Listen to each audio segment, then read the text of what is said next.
What if you could be the one person he can't stop thinking about, even in a world of endless choices? What if you could flip a switch in his mind that makes every other option feel bland? Most people think it's about being prettier or funnier, but the real science is in the final step. 99% of people miss this, and it's why they stay an option instead of becoming the priority. Choice overload? Let's talk about the modern dating landscape, because it feels like a giant, overwhelming marketplace, doesn't it? You're scrolling, they're scrolling, everyone is presented with this seemingly infinite buffet of options. On the surface, you'd think more choice is a good thing. More options mean a better chance of finding the perfect match, right? But the science tells us a fascinatingly different story.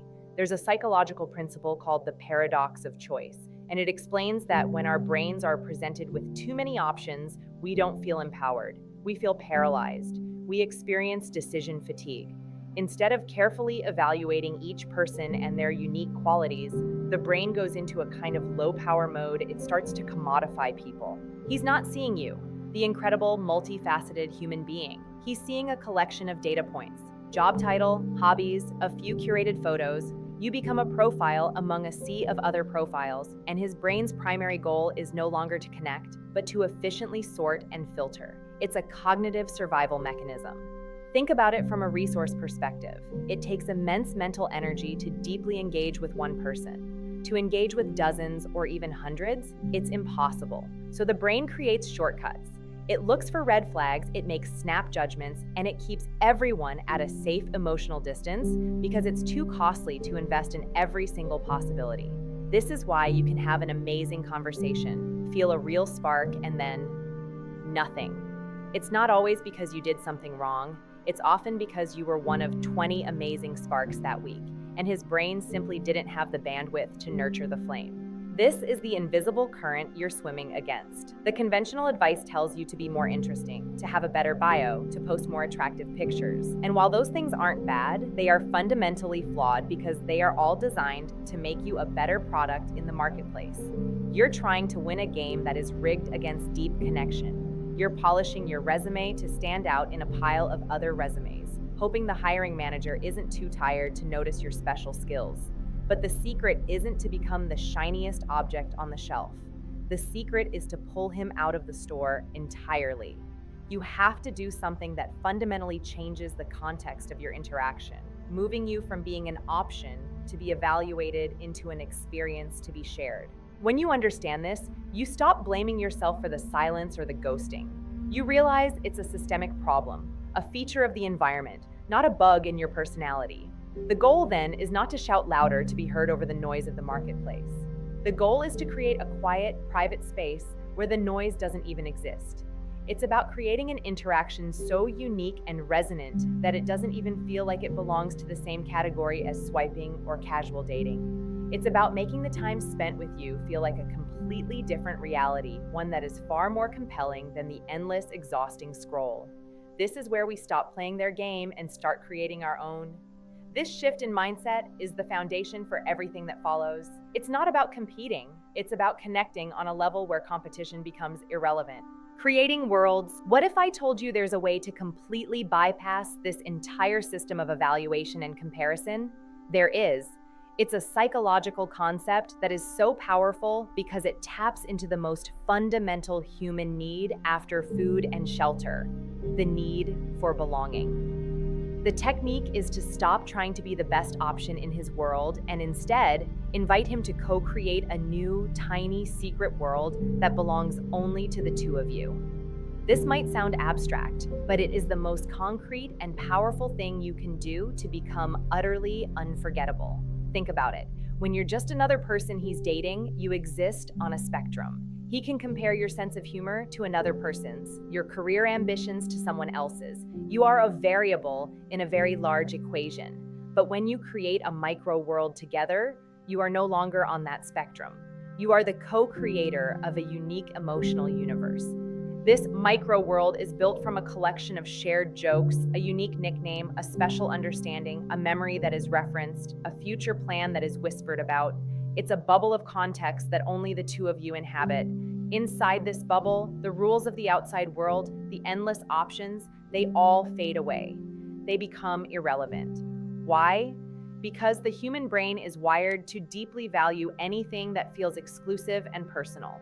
It's the psychology of an inside joke. Why do we love them so much? Because they signal we. They draw a line between the people who are in on it and everyone else.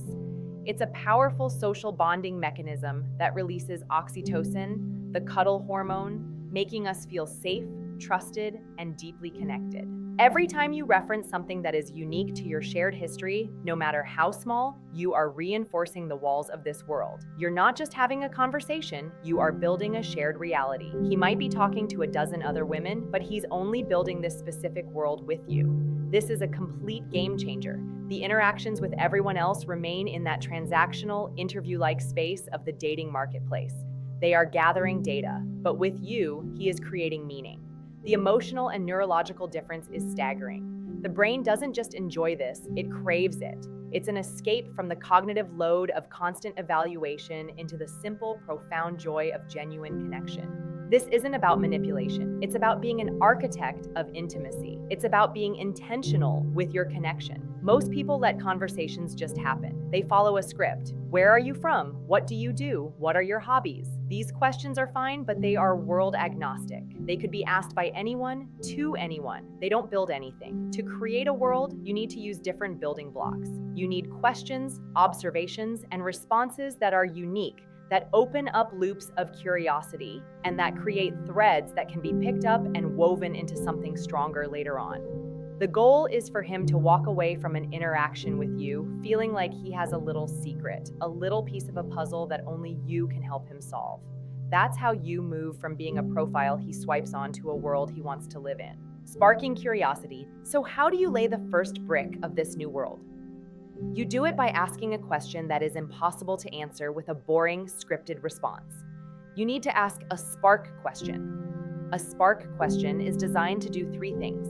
It bypasses the logical, resume reciting part of the brain. It taps directly into emotions, memories, or values. And it provides you with a unique piece of information that you can use later to strengthen the connection. This is the single most important moment. Instead of asking, "What do you do for fun?" which invites a generic list of hobbies, you ask something with a little more texture. For example, what's a small, simple thing that brought you an unexpected amount of joy recently? Or what's a skill you have that would surprise most people who know you? Notice the difference. These questions can't be answered with one word. They require a moment of genuine reflection. He has to pause and actually access a part of himself that he doesn't normally share on a first or second date. In that moment of pause, you've already broken the pattern. You've signaled that this interaction is going to be different, deeper. The answer he gives you is pure gold. Let's say you ask about the unexpected joy, and he says, "Honestly, the smell of the air right after it rains. My grandfather used to take me for walks after a storm." Wow.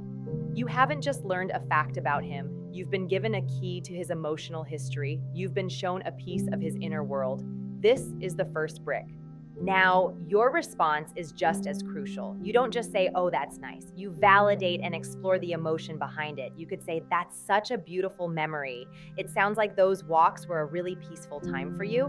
By doing this, you're showing that you're not just listening to the words, you're hearing the feeling beneath them. You are demonstrating a high level of emotional intelligence, which is one of the most attractive traits a person can have. You are creating a safe space for him to share more. This is a vulnerability loop.